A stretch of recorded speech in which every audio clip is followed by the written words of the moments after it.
여러분 안녕하십니까. 전격 시사 고성국입니다. 우리나라 인구 절벽 문제는 이미 세계적 관심사가 될 정도로 아주 심각합니다. 중앙정부도 부총리급의 부처 신설로 대책에 나서고 있습니다만 여러 지방자치단체들도 대책 마련에 나서고 있습니다. 이번에 인천시에서 천원주택이라고 하는 아주 파격적인 방안을 내놨습니다. 잠시 후 유정복 인천광역시장 모시고 자세한 말씀 좀 듣겠습니다. 오늘 최재성 전 청와대 정무수석과 함께 여야 전당대회 상황도 짚어드리겠습니다. 수요일에 만나는 본격 토론 있습니다. 오늘도 최진영 변호사, 김준일 평론가와 함께하겠습니다. 7월 17일 수요일 전격 시사 출발합니다.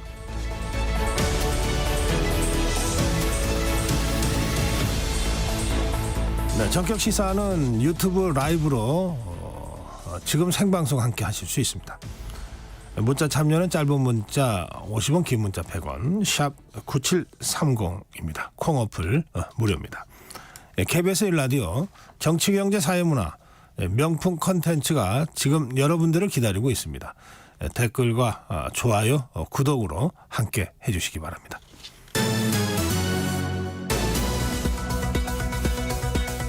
네, 뉴스 브리핑입니다. KBS 우정화 기자입니다. 어서 오세요. 안녕하세요. 네, 오늘 아침 여러 곳에서 비가 지금 내리고 있습니다. 네, 가급적 대중교통을 이용하시는 게 좋겠고요. 또 외출은 좀 오늘 하루 정도는 자제하시는 게 좋겠습니다만, 네, 이번 비 꽤 많이 내린다고요? 네, 양이 좀 더 특히나 좀 제법 많은 데다가 특히는 내일까지는 정말 퍼붓는 수준의 비가 온다고 하니까 좀 각별히 주의를 하셔야겠습니다. 오늘과 내일 중부지방을 중심으로 매우 강하고 많은 비가 내리겠습니다. 내일까지 예상되는 비의 양이 서울과 수도권에서 60에서 120mm, 경기 북부는 많은 곳은 200mm나 넘게 내리는 곳도 있겠습니다. 강원과 충청 북부에도 최대 120mm 이상 내리겠고 호남과 영남은 30에서 80mm 정도가 예상이 되고 있습니다.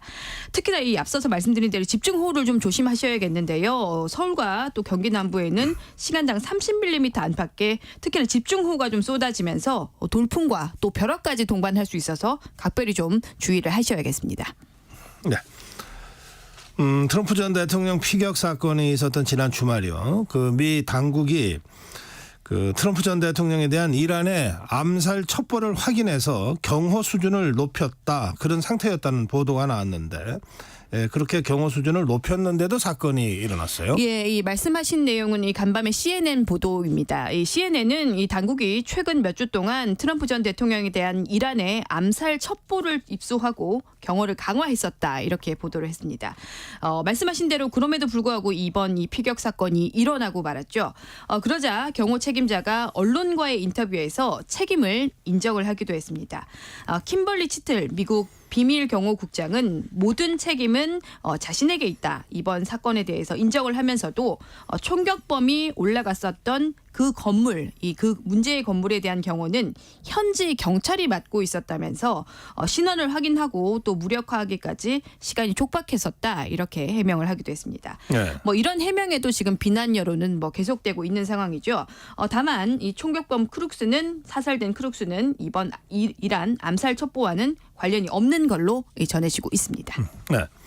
이런 상황에서 트럼프 전 대통령 현지 시간으로 오늘 공화당 전당대회에 이제 등장할 것으로 예상이 되죠. 네, 지금 시작된 이 미 공화당 전당대회죠. 지금 이 첫날에도 이 트럼프 전 대통령이 예정에 없이 모습을 드러냈었는데 오늘 이틀째인 오늘도 이 모습을 좀 드러내면서 건재함을 과시할 것 같습니다.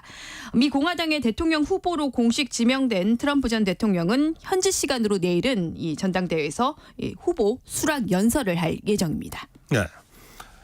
지금 월가에서는요, 오는 9월 금리 인하를 기정사실로 받아들이고 있다는 분위기인데 어떤 근거가 있습니까? 네, 이 결정적으로 지난주에 발표가 됐던 이 소비자 물가 또 생산자 물가까지 둔화가 되면서 미 연준이 좀 중요하게 본다는 이번 이 개인 소비 지출 물가 지수, 이 개인 소비 지출 물가 지수가 이번에 상승률이 0%에 가까울 것이다. 이런 추정이 지금 나왔기 때문입니다.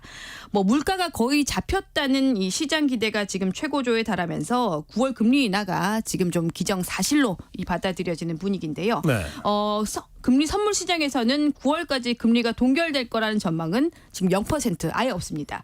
대신에 12월까지 두 차례 넘게 인하될 거라는 전망이 97%나 나왔습니다. 제가 좀 이 소식을 접할 때마다 저를 포함한 전국의 이 수많은 대출자분들, 특히 자영업자분들도 이번 이런 금리 인하 소식을 기다리고 있다 이렇게 좀 전해드렸었는데 이제 좀 한시름 덜 수 있을지 좀 기대가 되다가 정말 조금 전에 속보가 하나 나왔습니다. 네. 금리 인하의 변수가 될 수도 있을 것 같은데요. 앞서 말씀드렸던 트럼프 전 대통령 미 공화당 대선 후보가 이 블룸버그와의 간밤에 인터뷰를 했습니다. 인터뷰에서 뭐라고 했냐면 올 11월 이 대선 전에 금리 인하를 자제를 해야 한다 이렇게 발언을 한 겁니다. 특히나 좀 자신과 사이가 나빴던 것으로 알려진 이 미 연준 파월 의장의 임기를 보장을 하겠다라고 하면서 이렇게 발언을 한 겁니다. 아무래도 지금 좀 바이든 행정부에서 경기가 나아지는 걸 좀 경계를 하고 있는 거 아니냐 이렇게 좀 볼 수도 있을 것 같은데요. 그러면서 트럼프 전 대통령은 또 미국에 들어오는 모든 수입품에 대해선 10% 관세를 매기겠다. 특히 중국산에는 최소 60%에서 최대 100%까지 이 관세를 매기겠다라고 해서 트럼프가 만약에 당선이 되면 중국 경제 성장률은 당연히 좀 떨어질 수밖에 없는 상황이고 미국 수출 의존도가 큰 우리나라의 경우에도 타격이 적지가 않을 것으로 보입니다. 네.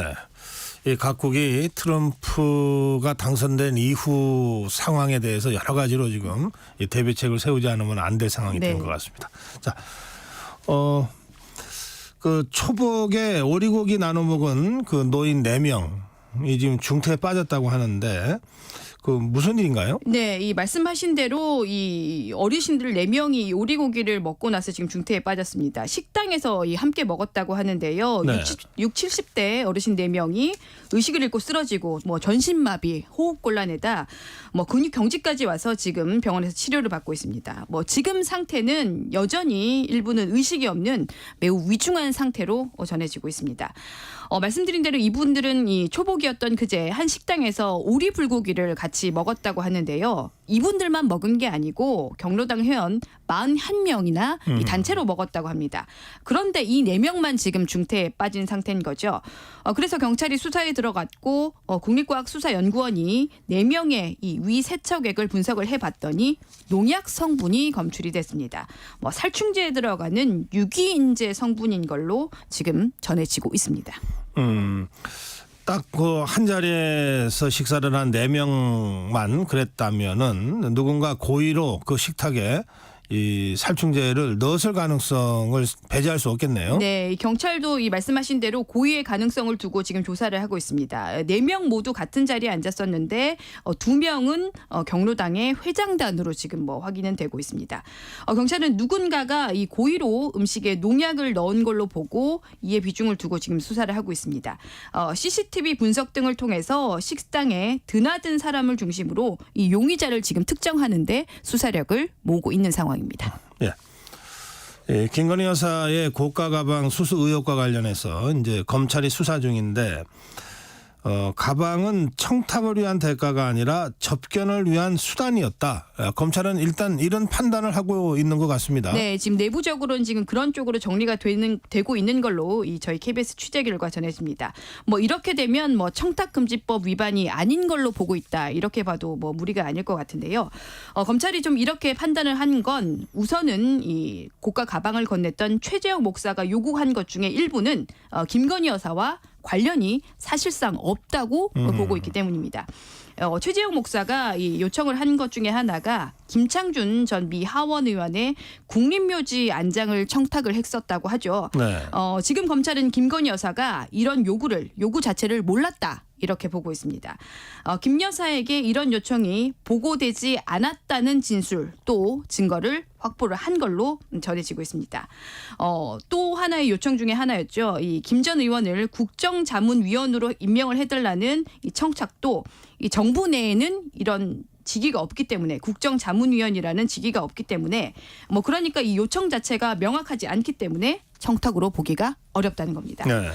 또 최재형 목사가 요청했던 통일TV의 송출 재개도 이 고가 가방을 건넨 뒤에 1년이나 지난 후에 요구한 거에서 뭐 1년이나 지나서 요청을 하는 건 뭐 이 요구 사항을 딱 특정해서 들어달라고 이 가방을 건넨 걸로 보기에는 무리가 있다. 1년이나 지났기 때문에 그렇게 특정하기엔 무리가 있다 이겁니다. 네. 뭐 그래서 지금 검찰은 이 최 목사가 건넨 고가 가방의 선물이 뭐 청탁 등을 위한 대가가 아니라 뭐 접견을 위한 수단이나 뭐 감사 표시 정도로 보고 있는 걸로 전해지고 있습니다. 예.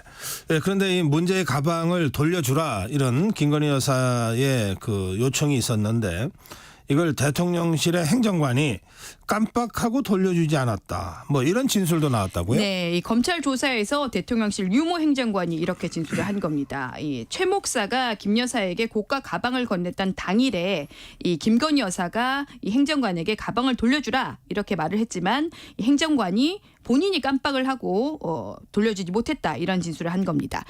김건희 여사 측도 바로 돌려주면 기분이 상대방이 상할 수가 있으니까 추후에 돌려주라 이렇게 지시를 했다라고 하는데요.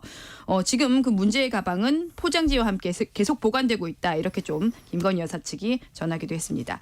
뭐 사실 이런 지금 진술 때문에 지금 사실 논란이 많은 것도 사실인데요. 뭐 이런 논란에 대해서 더불어민주당은 이런 행정관 진술이 만약에 사실이라면 지금까지 했던 대통령실 해명이 모두 거짓이다. 뭐 지금 이렇게 주장은 하고 있는 상태입니다.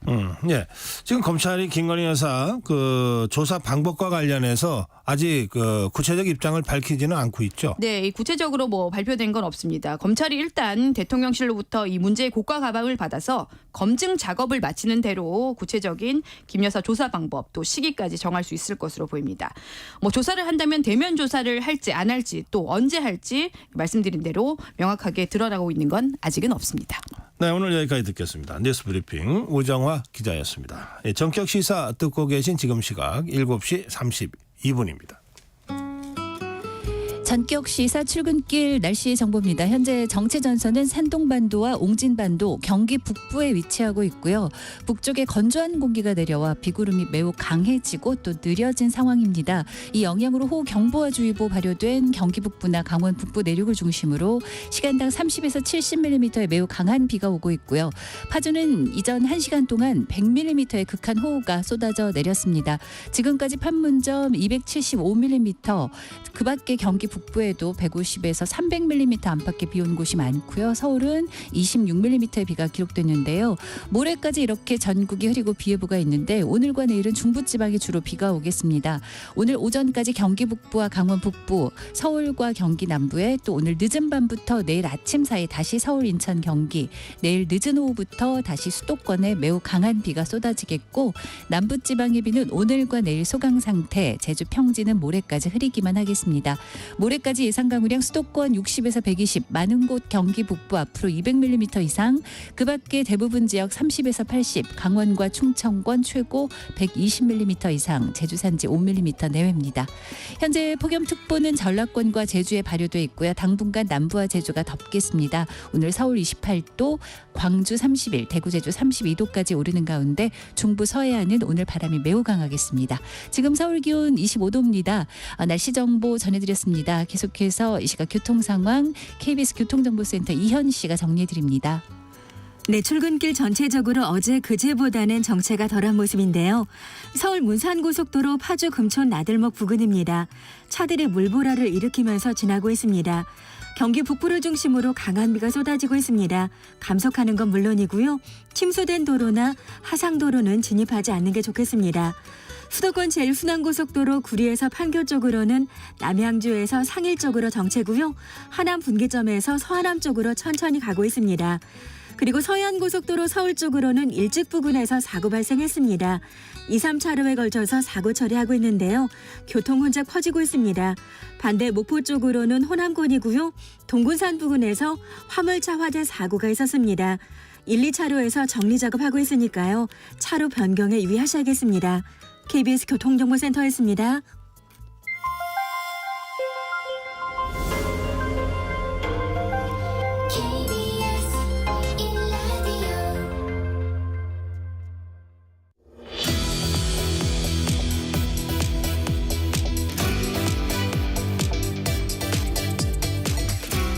네, 우리나라의 저출생 문제 이거 전 세계가 사실 이 관심을 갖고 지켜보고 있을 정도로 심각한 문제입니다.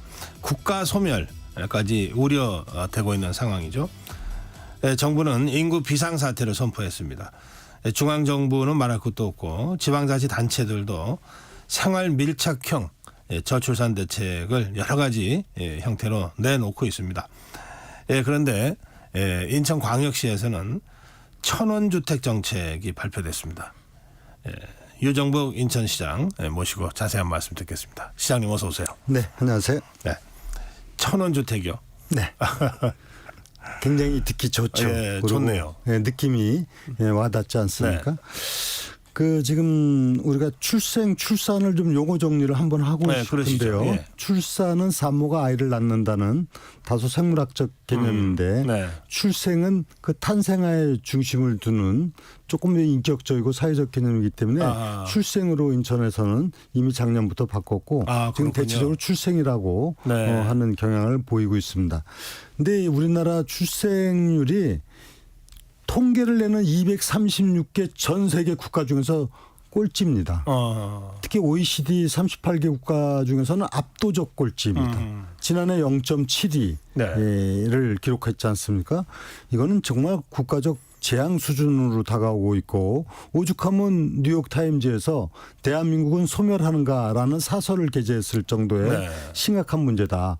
근데 정부에서도 막대한 재원을 투자하고 있습니다. 1년에 50조 넘게 쏟아붓고 있는데도 체감 지수가 없습니다. 네. 그래서 인천에서 체감형 이제 출생 정책을 발표를 지난해 1억 플러스 아이드림을 하고 이번에 아이 플러스 집드림 정책을 발표한 핵심이 이제 천원주택인데요. 네. 뭐 잠깐 말씀드리면은 그러시죠. 지금 이제 신혼부부들이 주택을 마련하거나 아니면은 임대주택을 살 때 그 살고자 할 때 임대의 경우는 보통 민간주택 경우는 한 월 78만 원 부담 또 공공부문에서 제공하는 경우도 28만 원, 38만 원 네. 이렇게 되는데 이것을 하루 1,000원 즉 월 3만 원으로 이런 임대주택을 살 수 있도록 하는 정책이 바로 천원주택입니다. 네. 획기적으로 주거비 부담을 완화함으로써 신혼부부들이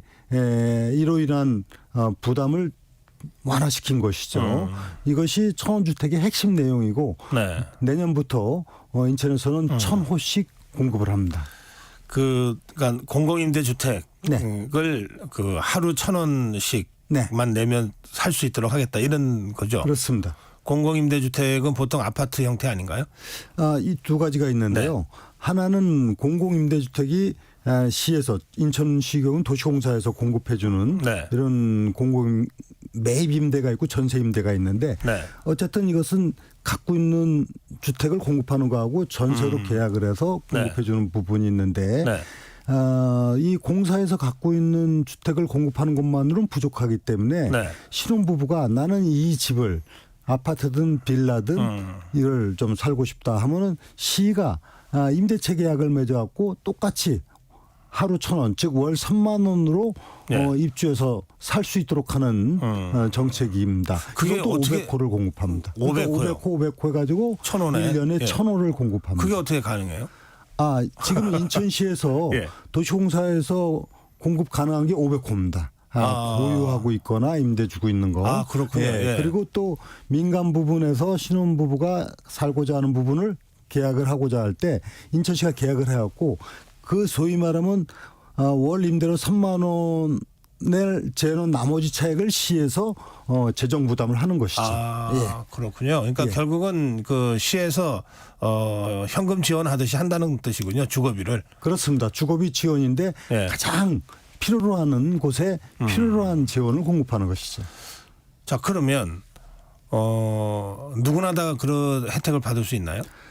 신혼부부, 네. 예비 신혼부부에 한하는데 네. 이제 어떤 이제 신청을 받게 되면은 예. 그 신청자에 대해서 순위를 가리겠죠. 네. 예를 들면은 자녀가 우선 있는 경우에 우선순위가 되겠고 네. 또 결혼 7년차 이하를 대상으로 해서 우선순위를 가리는데 1년에 인천에서 11,000쌍이 결혼을 합니다. 근데 11,000쌍. 네. 그 가운데는 자가를 마련하는 경우도 있고 네. 뭐 다양한 경우가 있지 않습니까? 예. 그래서 우선은 임대주택을 살고자 하는 부분을 대상으로 하는데 대략적으로 1,000호 정도면은 상당 부분의 수요자들에 대해서 공급을 해줄 수 있는 정도가 됩니다. 네.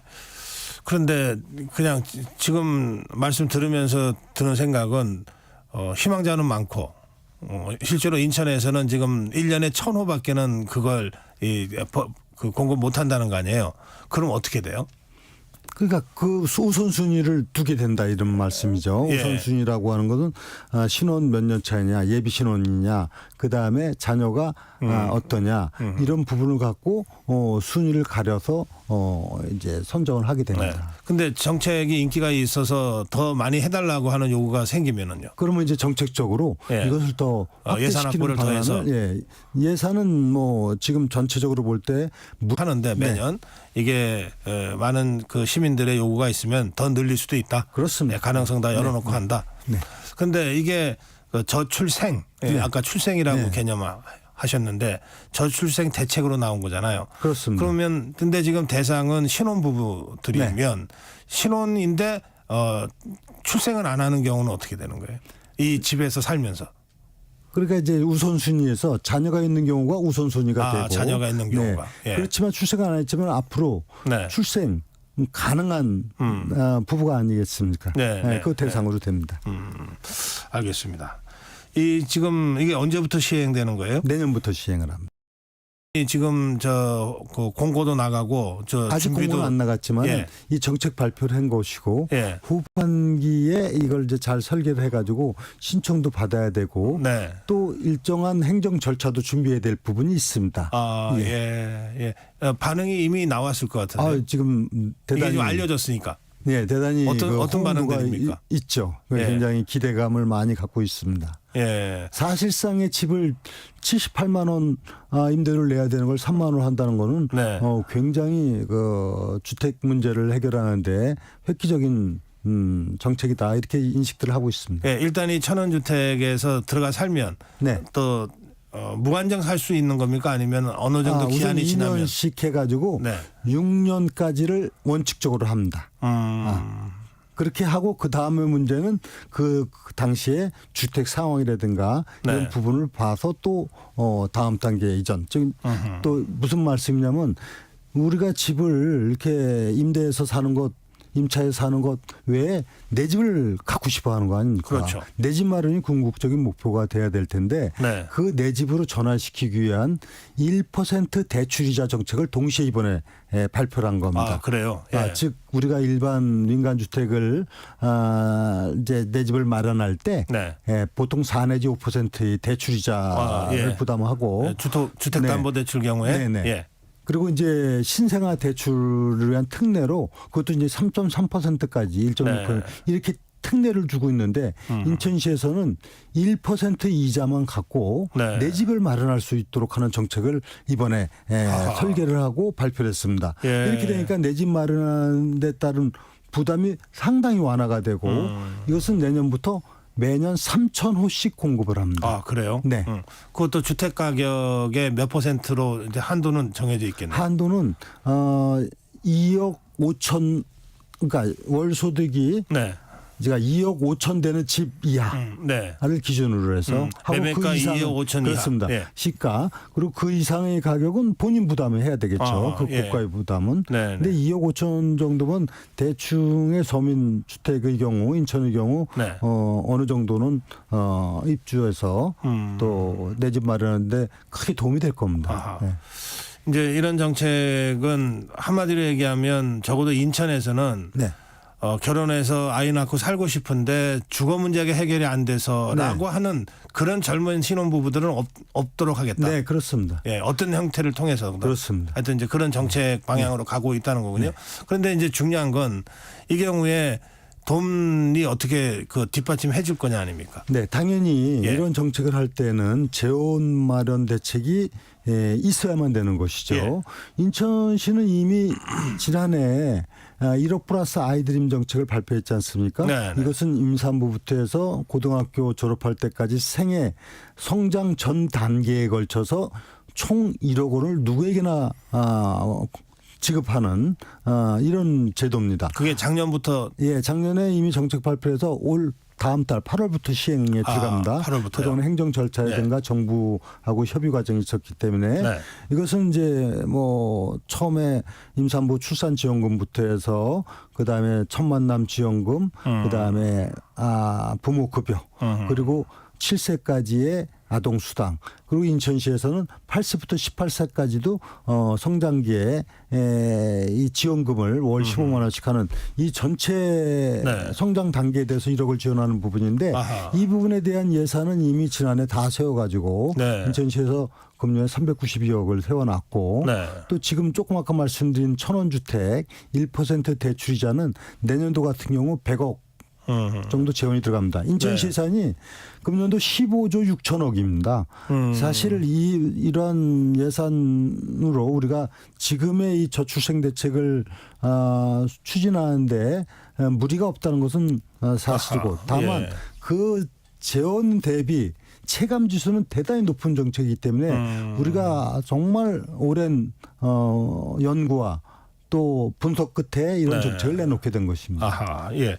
조금 전에 말씀하신 1억 플러스 아이들이며 이게 이제 8월부터 시행된다고 네. 그랬는데 그러면 대략 이 정책의 그 대상 수혜자는 몇 명 정도 됩니까?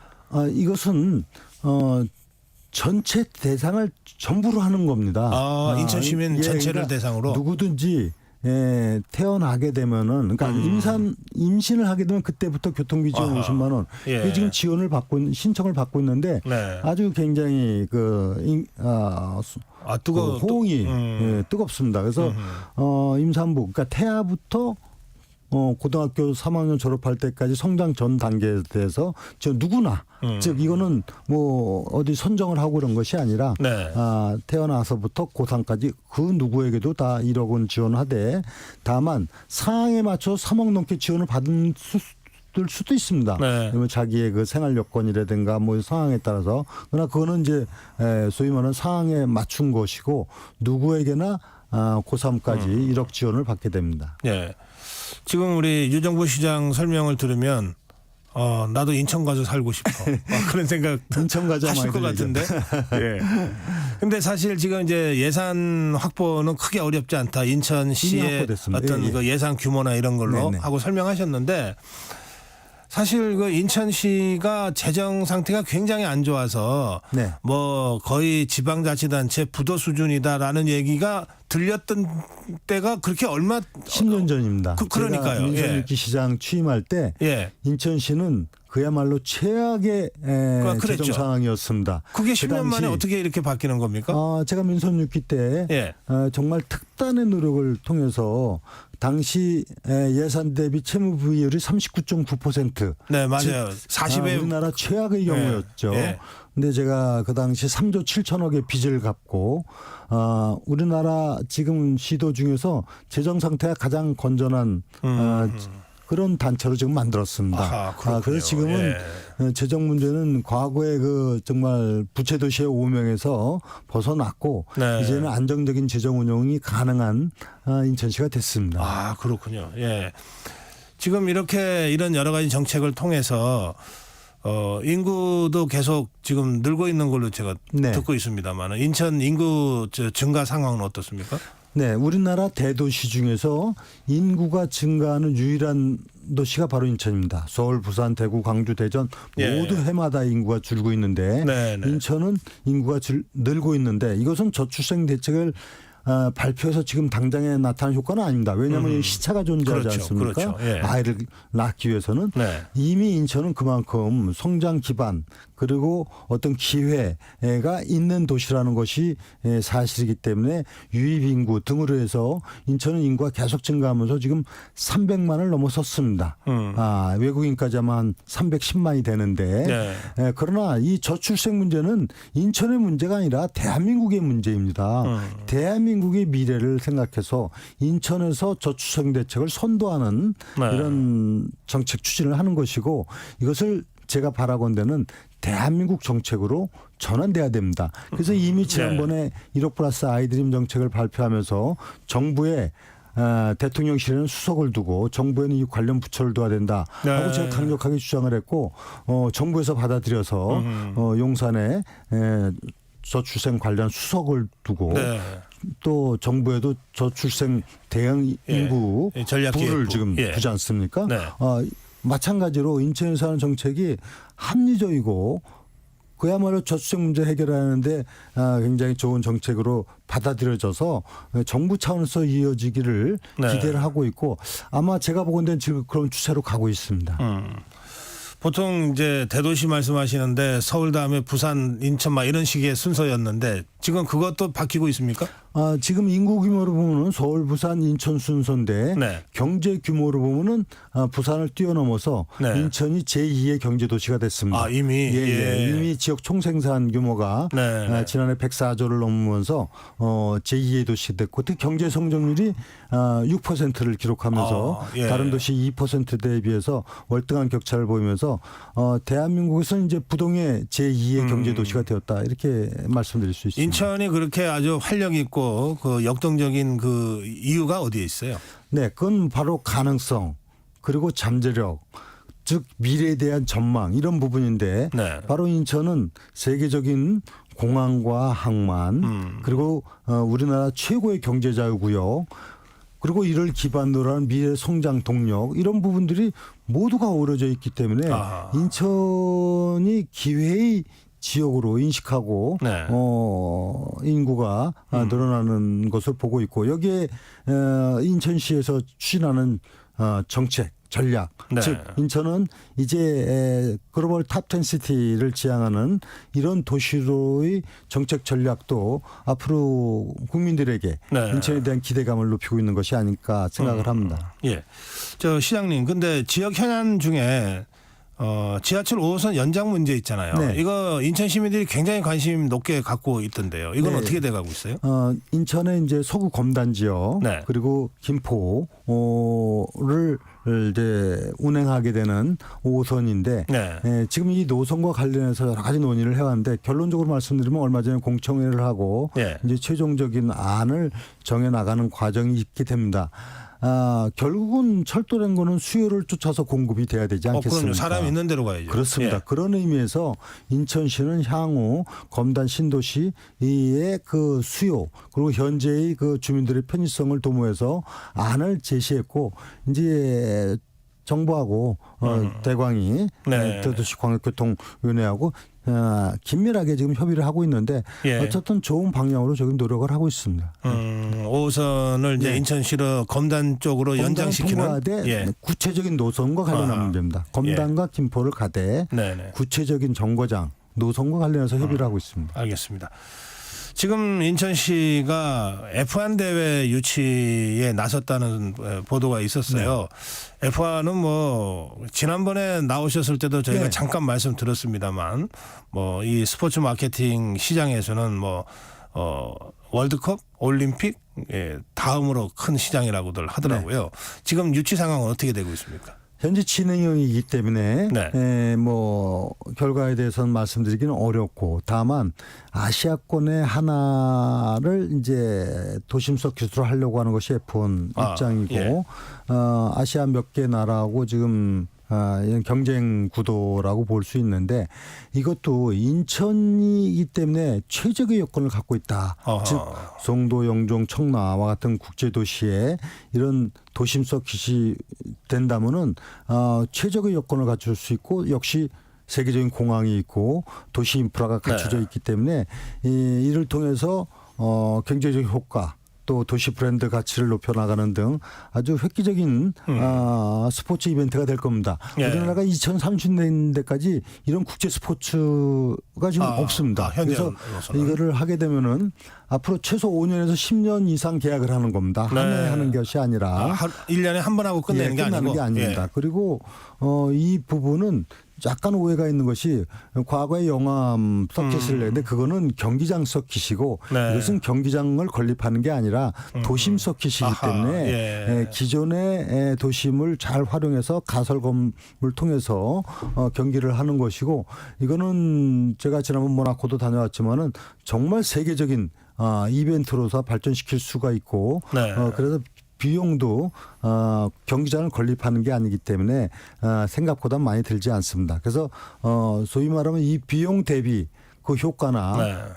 또 향후에 도시 브랜드나 대한민국의 가치를 세계에 알리는데 더 큰 성과가 있다고 생각을 하고 지금 하여튼 최선을 다하고 있는 상황입니다. 예, 시간이 다 됐습니다. 이 모나코 말씀하셨는데 이게 중앙 정부도 관심 갖고 좀 지원이 있어야 될 것 같은데요. 네. 얼마 전에 그래서 제가 문화체육관광부 장관도 만나고 돼서 앞으로 협의를 해나갈 겁니다. 예, 오늘 말씀 여기서 마무리하겠습니다. 말씀 잘 들었습니다. 네, 네, 감사합니다. 네, 유정복 인천시장이었습니다.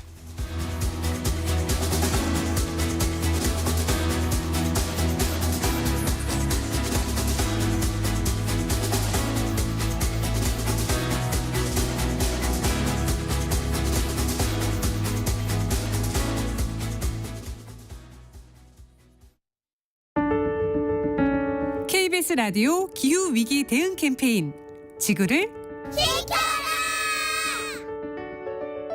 네, 안녕하세요. 저는 기후변화 생태계연구소의 공우석입니다. 지난 100년 사이에 전 세계적으로 기온이 1도 정도 올랐거든요. 그런데 우리나라는 1.4도가 올랐습니다. 우리나라는 다른 나라보다 훨씬 더 기후변화 속도가 빠르게 진행이 되고 있고 모기가 1년에 2번씩 부화를 하기도 하고 원래 우리나라에 살지 않았던 해충들이 갑자기 우리나라에 들어와가지고 번성을 하는 이런 일들이 나타나고 있습니다. 기후변화에 따라서 나는 피해자다. 그런 생각을 하시잖아요. 근데 실은 우리 모두가 가해자고 원인 제공자입니다. 내가 어떻게 하면은 기후 위기를 극복하는 데 힘을 보탤 수 있을 건가 하는 것들을 생각해야 되고 문 안에서 우리가 반려동물들, 반려식물들에 대한 애정이 정말 깊잖아요. 그런데 우리 문 밖에 있는 야생에 있는 동물과 식물들은 이 기후위기 상황에서 지구온난화를 어떻게 돌파를 하고 있는지 관심을 가져야 됩니다. 그들이 진정한 우리의 미래를 보장할 수 있는 생태계의 주축이 되기 때문에 그러한 생태계가 붕괴되는 순간 우리의 미래도 보장받을 수 없습니다. 그러면은 이제 뭘 어떻게 해야 되나? 남에게 미루지 말고 나부터 지혜로운 소비자가 되어가지고 좋은 상품을 선택해서 구매를 하게 되면은 우리 기업의 국제 경쟁력이 높아집니다. 그리고 우리나라 대한민국이 국제 질서를 선도하는 모범 국가로 도약할 수 있도록 우리 국민 모두가 힘을 보태야 됩니다.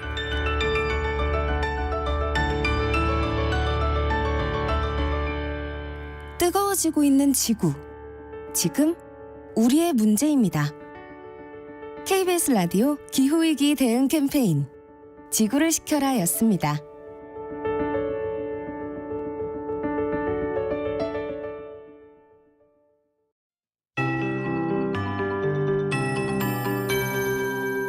KBS 58분 날씨. 이제 경기 북부 지역에 호경보 지역이 더 많아지고 있습니다. 이 정체전선이 경기 북부에 위치하고 북쪽 건조한 공기가 남하해서 비구름이 매우 강해지고 있는데요.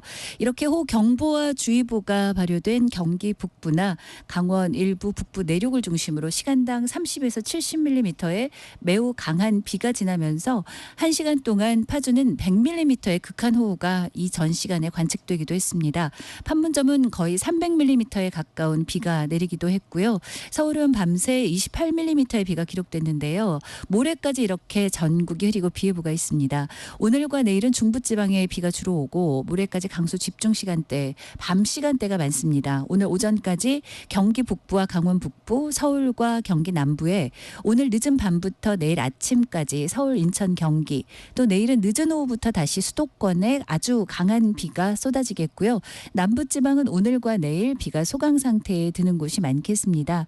모레까지 수도권 60에서 120, 많은 곳 경기 북부 200mm 이상의 비가 더 오겠고요.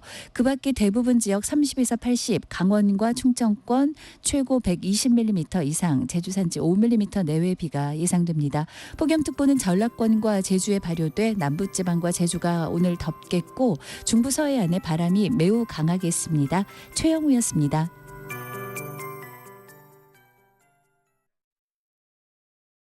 정성을 다하는 국민의 방송 KBS가 8시를 알려드립니다. AM 711kHz, FM 97.3MHz, KBS 1라디오입니다. HLKA.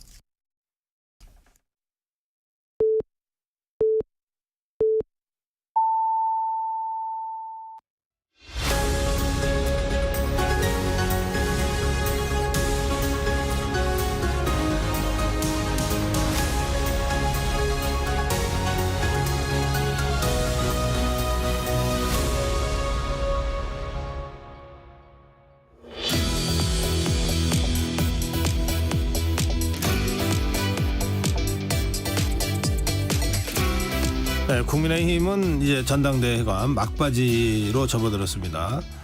더불어민주당은 이제 전당대회가 막 시작됐다고 할 수 있습니다. 예, 이 양당의 전당대회 상황과 전국 현안, 전 청와대 정무수석 최재성 수석 모시고 좀 자세히 짚어드리겠습니다.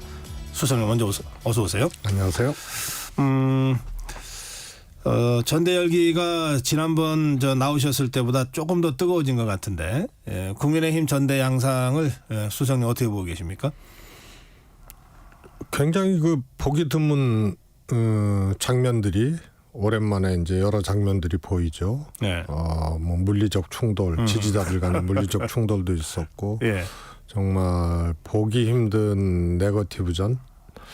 그래서 아마 이 70년대 전당대회 비슷한 그때 뭐 강목 사건도 있고 막 그랬었잖아요. 그런 이제 느낌이 들 정도로 매우 그냥 뭐라 그럴까요? 뜨거워진 것보다 훨씬 더 이 뭐라 그럴까요? 후진적인 그런 모습들을 보이고 있지 않나 싶은데요. 좀 거칠어졌다. 이면에는 한동훈 후보냐 아니면 반 한동훈 후보냐가 아니고 대통령과 한동훈 후보 간의 그 일종의 전선, 네. 이런 것들이 관통하고 있는 전당대회이기 때문에 더 이런 모습을 보이지 않을까 싶습니다. 네. 그래도 이제 한동훈 대표가 가장 유력해 보이죠. 그거는 자체 발광을 한 후보거든요. 그래서 독자적인 지지율을 보수층 내에서는 압도적으로 확보하고 있는 후보이기 때문에 그 전에 김기현 네. 당대표 됐을 때하고 조금 다른 거죠. 그때는 대통령의 힘으로 정리할 수 있었던 그런 판이었는데 후보들이 공이 네. 독자적인 지지율이 갑이잖아요.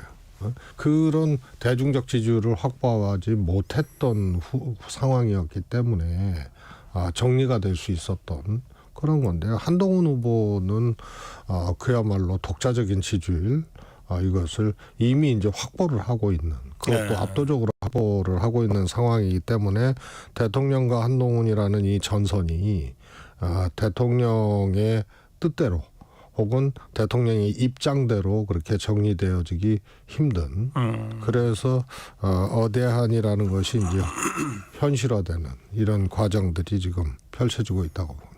전대 후는 어떻게 될까요? 제가 뭐 늘 표현했지만 한동훈 대표 그러니까 여권에 정무 기능들이 살아 있으면 저 같으면 한동훈 대표 출마를 어떤 방식으로든지 막고 다른 어떤 이 길, 다른 설계 이런 걸로 설득을 해서 막았을 거라고 봅니다. 이 윤한 갈등이라고 표현됐던 총선 당시의 갈등이 해결된 것이 아니거든요. 네. 그래서 이월된 감정들이 전대를 통해서 한동훈 안 된다, 한동훈 대표는 여기서 내가 돼야 된다, 이런 걸로 전쟁을 예고하는 거거든요. 그렇죠. 그래서 막았어야 된다. 그래서 예. 출마 자체가 전쟁이다. 그리고 당 대표가 된다면은 이제 이 전쟁의 이제 뭐라 그럴까요? 이 참상, 이 파괴의 현장 이런 것들이 이제 노정될 수밖에 없는 이런 과정들로 가기 때문에 막았어야 된다고 저는 봤었죠. 예, 이 출마 자체가 전쟁이다. 실제로 전당대회 과정에서 한동훈 후보가 그 당대표에 선출이 되더라도 이미 뭐 상처를 많이 받았어요. 예. 상처뿐인 영광이라는 말도 있는데 지금 그 상처가 그런데 그냥 일과성 상처일지 아니면 예컨대 댓글팀 운영 문제라든지 사천 논란이라든지 이거는 전당대회가 끝나고 나서도 자칫하면 사법 처리 문제까지로 갈 수 있는 상황으로 지금 전개되고 있거든요. 그 부분은 어떻게 예상하세요? 저는 뭐 다른 거 김건희 여사 문자 문제라든가 사천 문제나 네. 이런 것은 이제 법률적으로 다툴 문제는 아니라고 보고요. 예. 그런데 소위 말해서 댓글 부대 이것은 이제 법률적인 사안에 해당될 수 있는 네. 그런 거거든요. 네. 근데 재밌는 것이 주목해서 봐야 될 것이 한동훈 후보는 이런 표현을 해요. 국정농단 당무 개입. 당무 개입. 예, 이런 예. 표현을 하거든요. 그래서 이것도 법적인 문제를 수반하는 거거든요. 그 다음에 한동훈 법무장관 시절 댓글 부대. 네. 이것도 법률적 사안을 수반하기 때문에 다른 거 다 걷어내더라도 정치적인 충돌이라든가 이런 거 논쟁을 다 걷어내더라도 이 두 사안들이 전당대회 과정에서 등장을 한 거거든요. 예. 그래서 이거는 향후에 조금 주목해서 봐야 될 그런 겁니다. 당무 개입과 네. 댓글 부대. 네. 말씀하신 대로 이 더불어민주당에서는 이 댓글 문제, 댓글 팀 운영이라는 의혹, 그 다음에 한동훈 후보가 얘기한 그 대통령실의 당무 개입 또는 국정농단 이 두 가지 부분을 딱 잡아챈 것 같아요. 어떻게 더불어민주당이 전대회 이후에 이 상황을 다루게 될 것 같습니까? 예를 들어서 두 가지 경로가 이제 예상될 수가 있죠. 그야말로 폭발적인 상황으로 가서 여권 내에서 이 문제가 법률적 문제로 촉발될 수도 있고요. 네. 하나는 이러면 둘 다 죽는다. 그래서 그야말로 공생하는 이런 방도로 여권에서는 이 문제가 덮으려고 촉발되지 않는 이런 방향으로 가는 두 가지가 있을 수 있는데요. 야당 입장에서는 사실 법률적으로 이 문제를 갖고 특히 댓글 문제나 이런 것은 더 접근하기는 어려울 거예요. 만약에 여권 내에서 이것이 불거지고 폭발되는 상황이 아니라면 네. 더 구체적으로 이것을 접근을 해야 되는데 그 한계가 있지 않을까 싶고요. 예. 다만 이제 국정농단이나 특히 당무 개입 이 부분은 제가 보기에는 당장은 아니더라도 당무 개입 부분은 집권 초부터 제가 쭉 얘기했던 거거든요. 조금 아슬아슬하다, 위험하다. 그래서 지난 전당대회 과정도 제가 보기에는 다시 소환될 가능성이 커요.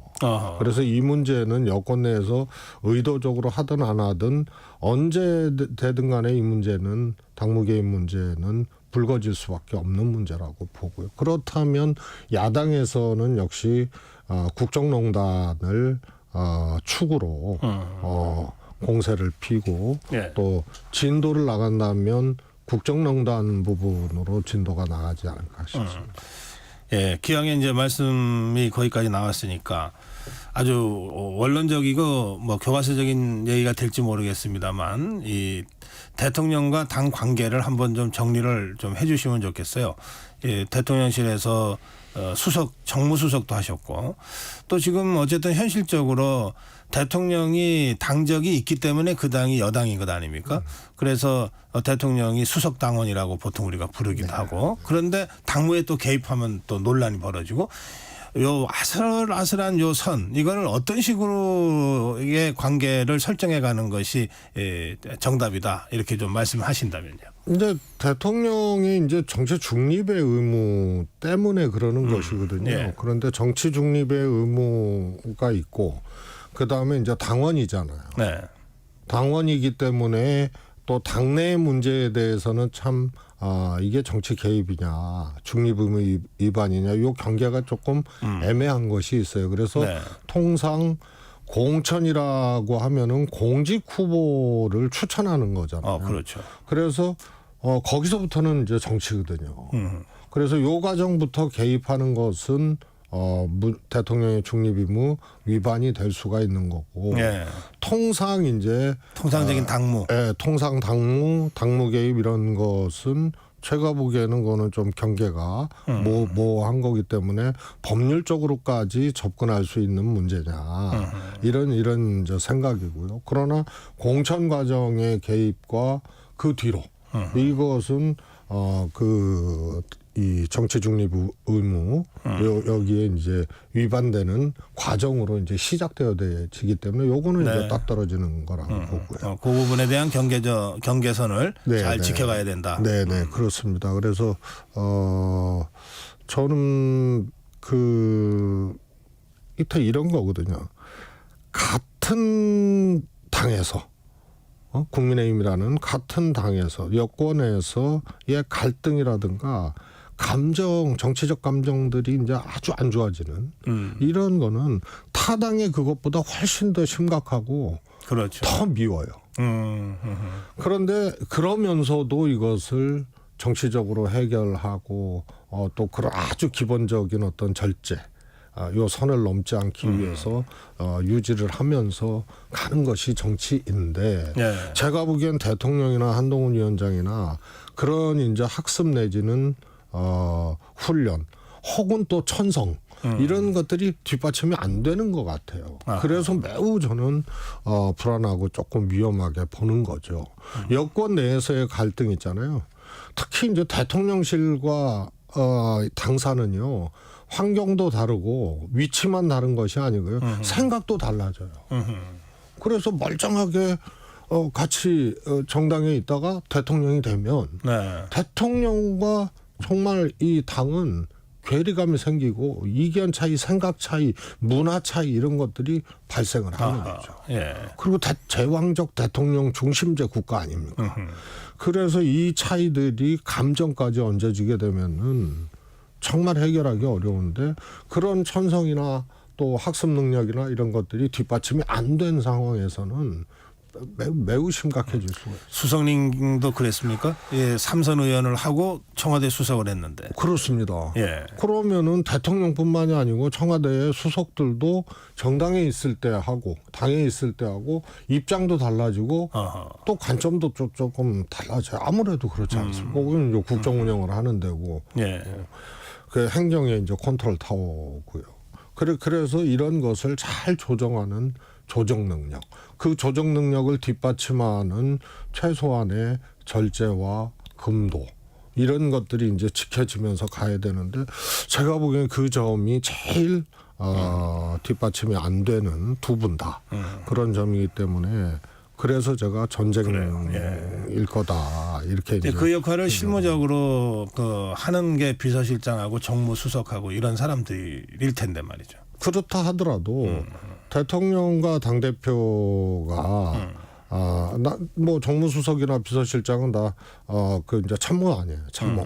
그런데 대통령과 당 대표가 기본적으로 그런 선이 딱 있어야죠. 아무리 저 안 돼. 뭐 욕도 했다는 거 아니에요? XX 그런다 하더라도 당정 관계라든가 이견이 발생했을 때 어떻게 한다든가. 제가 보기엔 지금 뭐 최상병 특검이나 김건희 여사 디올백 문제나 이런 문제 말고도요. 이제 가다 보면 정책에서 충돌할 수도 있고 또 이제 다른 일들이 벌어집니다. 그러면은 그런데 해석 차이가 있고 시각 차이가 있고 거기다 안 좋은 감정까지 얹어졌는데 이거를 해결하려면 대통령과 당대표가 최소한의 조정 내지는 협의 내지는 봉합이라도 할 수 있는 정치적인 어떤 기준선들이 있어야 되는 거죠. 그걸 가지고 정무수석이든 뭐든 움직이는 거지. 알겠습니다. 그게 제일 우려스럽죠. 예. 이제 더불어민주당 전대 상황도 좀 말씀 듣겠습니다. 이 3인 경선으로 일단 가게 됐습니다. 어떻게 평가하십니까?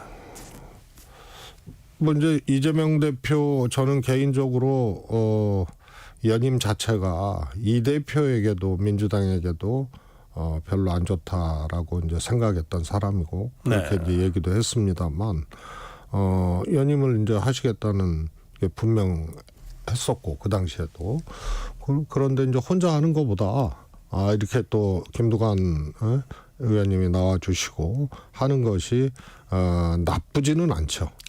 그러나 이재명 대표의 연임 도전 그 자체가 좋은 환경을 만드는 그런 데는 근본적인 이제 장애 요소였기 때문에요.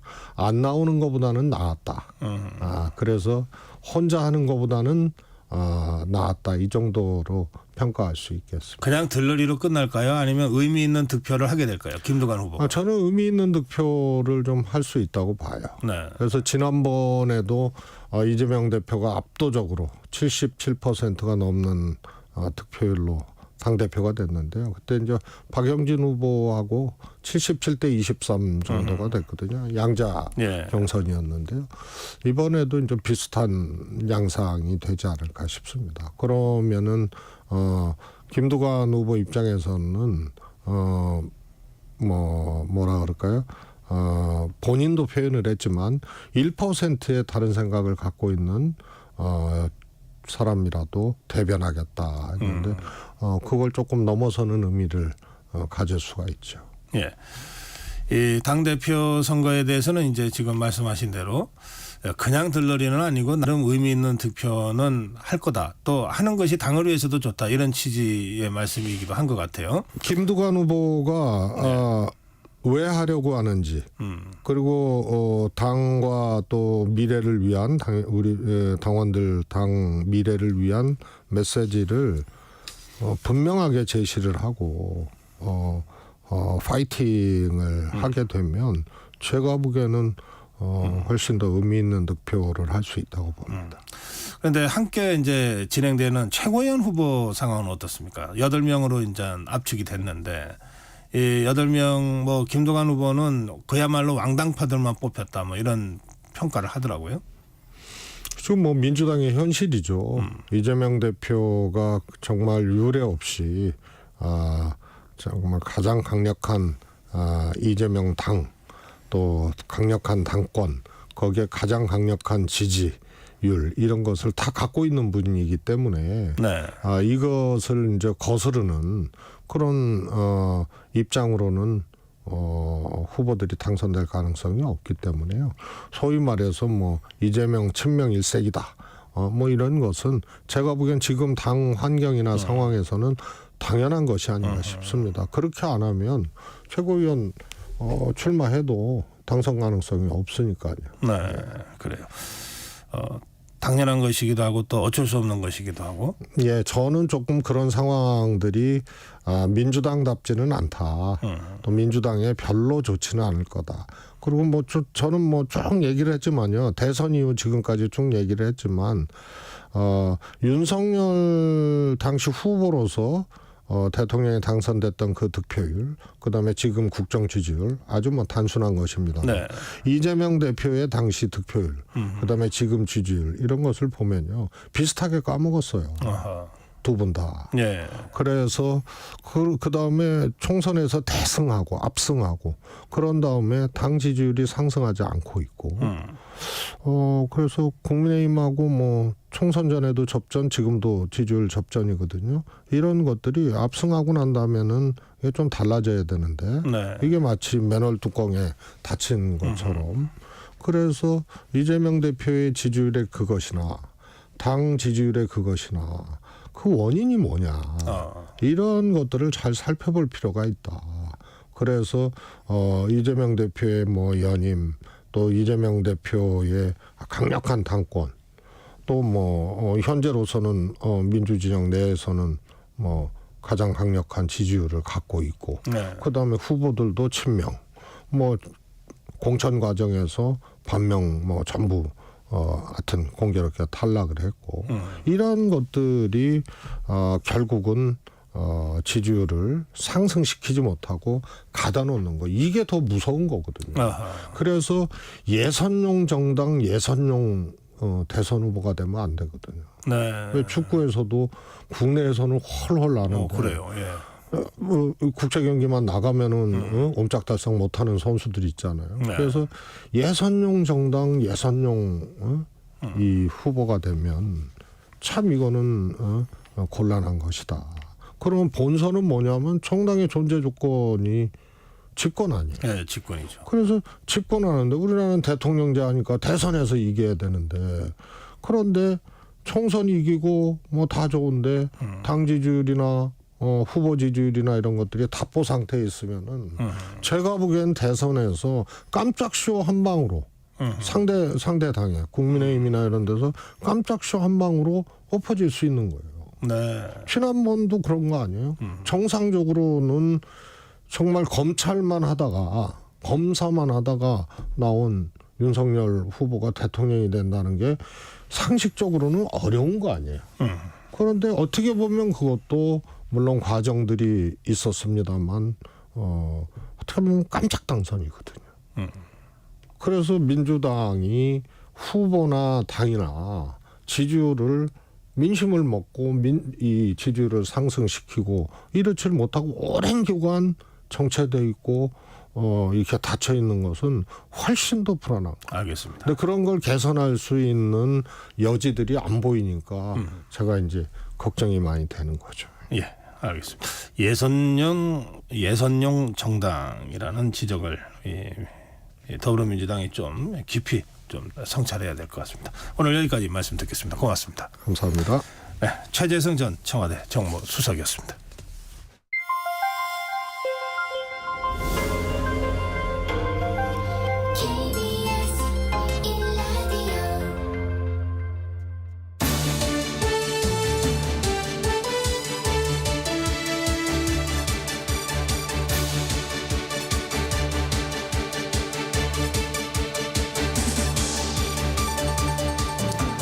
네, 수요일 한 주의 한가운데서 뜨거운 정치 현안을 본격 토론하는 본격 토론입니다. 최재형 변호사 나오셨습니다. 네, 수요일의 남자 최지정입니다. 반갑습니다. 김준일 평론가 나오셨습니다. 예, 안녕하세요. 김준일입니다.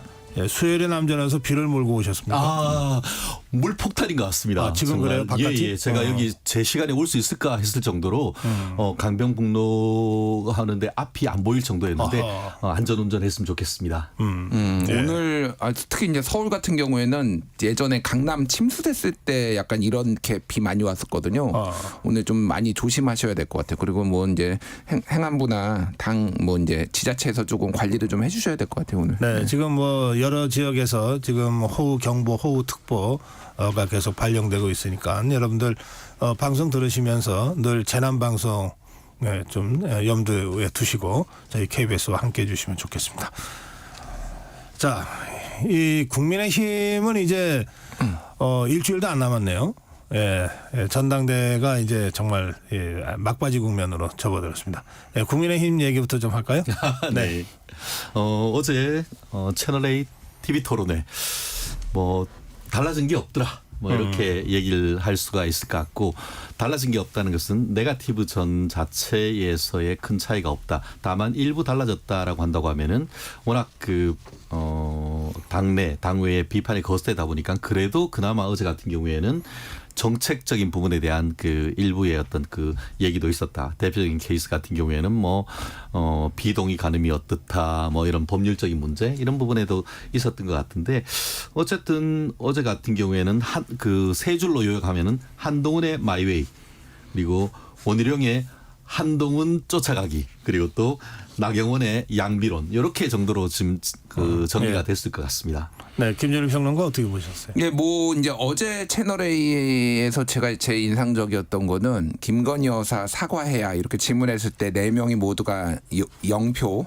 이응표로 이제 동그라미를 이제 들었던 거 이게 지금 당에서도 이제 심각하게 생각하고 있구나. 김건희 리스크라는 게 지금 모든 논란은 다 김건희 여사에서 나오고 있거든요. 문자 이제 개입 논란도 있고 지금 디올백 해명을 했는데 그게 이제 국민 상식에 맞느냐 이런 얘기도 있고 지금 이종호 씨 블랙펄 인베스트 이종호 씨와 연관된 거 아니냐. 그러니까 모든 논란의 중심에 있다 보니까 앞으로 이게 얼마나 이제 커질지에 대해서 좀 가늠할 수 있었고 저는 어제도 이제 채널A도 있던 토론회도 있지만 그 전에 이제 연설회에서 폭력 사태 벌어진 거 제가 그 영상들을 좀 찾아보니까 이종격 투기인 줄 알았습니다. 그러니까 그 안에서 있었던 것도 있지만 밖에서 이렇게 싸우신 분들이 있더라고요. 예. 근데 몸을 제압해가지고 진짜 그 파운딩이라고 하죠. 이렇게 눕혀가지고 이렇게 주먹으로 때리는 거를 봤는데 굉장히 좀 충격을 받았고요. 너무 지금 과열된 것도 있고 이렇게까지 가야 되나 지금 걱정이다. 옛날에 그 좀 태극기 부대가 중심이 됐던 그리고 이제 폭력과 욕설이 난무했던 이쪽으로 좀 돌아가는 거 아니냐. 정치에 좀 퇴행이다 걱정을 많이 하고 있습니다. 지금 조금 전 말씀하신 태극기 부대라는 용어는 조금 저는 그렇게 보고 있지만은 또 시각이 다르신 분이 있으면 그렇죠. 이해하겠습니다. 그냥 태극기 세력이라고 표현해 주시면 좋겠습니다. 자, 그 조금 전에 우리 최재성 전 수석하고도 이제 이런 말씀을 좀 나눴는데. 이제 전대 결과가 어떻게 되건 간에 이 전대 과정에서 정치적인 공방이 될 수 있는 부분들 이를테면은 문자를 보냈는데 무시했다 하는 거는 이게 그냥 정치적 공방은 되지만 이게 사법적인 문제로까지 갈 일은 아닌 것 같다. 이게 이제 우리 최 수석의 판단이에요. 또 이를테면은 사천 논란도 일단은 정치적 공방은 되지만 사법적 논란까지 갈 상황은 아닌 것 같다. 그런데 이게 댓글팀 운영과 관련된 의혹 제기와 논란 있죠. 이거는 이제 자칫하면은 사법적인 문제로까지 확산될 수 있다. 그리고 이미 이 더불어민주당에서 야당에서는 지금 이 문제를 지금은 어젠다로 일단 받으려고 하고 있다. 그런 분석이 있었어요. 그 점은 어떻게 보십니까? 이거는 전대 이후에도 계속해서 주요 현안이 될 수도 있기 때문에 제가 질문드립니다. 저도 오면서 들었는데 상당히 좀 공감은 되는 부분은 있었던 것 같습니다. 말씀하신 것처럼 사천 논란이라든가 문자 논란 이거는 정말 정치적 공방의 문제인 것이고 지금 댓글팀이란 것 자체가 결국 지난번 이른바 드루킹 특검, 드루킹 사건을 연상시키게 하는 이런 폭발력이 있다 보니까 이 사안에 대해서 특히 민주당 같은 경우에는 특검 얘기까지 꺼내는 것 같은데 저는 이런 생각을 해봤었습니다. 드루킹 특검 어떻게 시작했죠? 추미애 의원이 그 당시에 문제를 제기를 했어. 결국 그 수사를 했었는데 끝에 갔더니만 드루킹이 잡히고 민주당의 문재인의 황태자라고 했었던 김경수 의원 전 의원이 어떻게 보면 깜빵 갔던 그런 내용입니다. 저는 이 사안도 그런 느낌이 아주 강해요. 의혹은 제기를 했지만 실체가 있는가에 대해서는 오히려 이 사안에 대해서는 지금 한동훈 그 후보 같은 경우에 100번 1000번도 나는 관계없다라고 얘기를 하면서 그것은 그 당시 만약에 그런 식으로 주장은 그 당시 법무부 공무원들에 대한 명예훼손이다 이렇게 지금 나오고 있지 않습니까? 실제로 지금 그 1위 후보는 거의 지금 앞에 한참 나가고 있고 2등, 3등이 어떻게 보면은 그 네거티브 전략을 구사를 하면서 지금 과열이 되고 있는 이런 상황 속에서 예전부터 지금까지 어떻게 보면 한동훈 그 전 비대위원장이나 이런 사람에 대한 지지세가 강한 것, 팬덤이 있었던 건 사실인 것이고 그 팬덤들이 자체적으로 어떤 그런 지지했던 그런 부분과 드루킹과 같이 뒤에 민주당이 어떻게 보면 그 어떤 자리를 제공하고 알겠습니다. 했던 그런 것과는 사뭇 다른 부분이 있기 때문에 이 사안을 지나치게 한쪽으로 몰아갈 수는 없다고 봅니다. 지지자들의 자발적인 행동이었다라고 하는 설명까지 듣고 잠시 후에 다시 계속하겠습니다.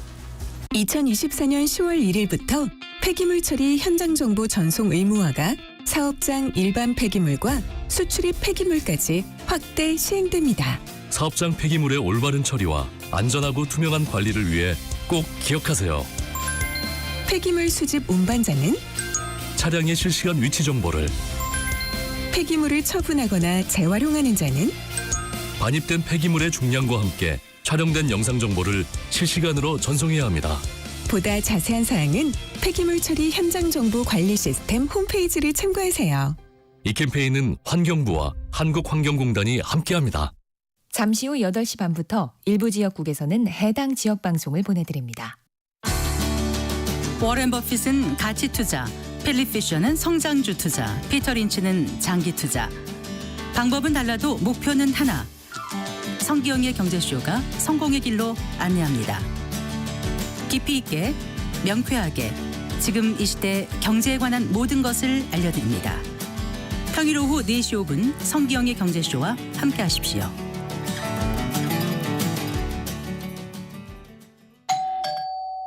편지 왔습니다.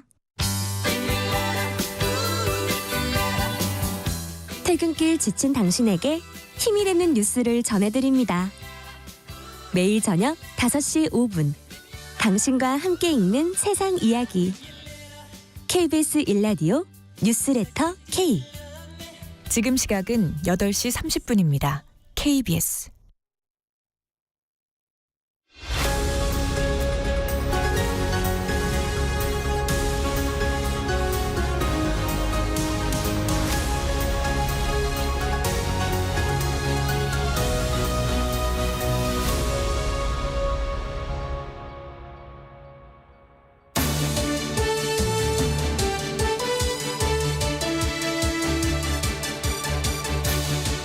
네, 매주 수요일 보내드리는 본격 토론, 최진영 변호사, 김준일 평론가와 함께하고 계십니다. 조금 전에 최진영 변호사가 이 한동훈 후보의 댓글팀 운영 논란 문제 제기와 관련해서 지지자들의 자발적 활동이었다는 이제 한동훈 후보 측의 설명 주장을 전해드린 데까지 말씀을 들었고요. 김준일 평론가. 드루킹 사건 처음 터졌을 때 김경수 당시 경남지사도 이거 지지자들의 자발적인 그랬어요? 네, 그렇게 얘기를 했어요. 근데 수사를 해보니까 이제 이게 조직적으로 하고 만나가지고 또 승인도 하고 고개도 끄덕이고 뭐 이래가지고 이제 네이버 업무방해로 처벌을 받은 거잖아요. 해보지 않고 어떻게 합니까? 그러니까 이거는 제가 뭐 최진영 변호사님 의견 존중하는데 몰라요.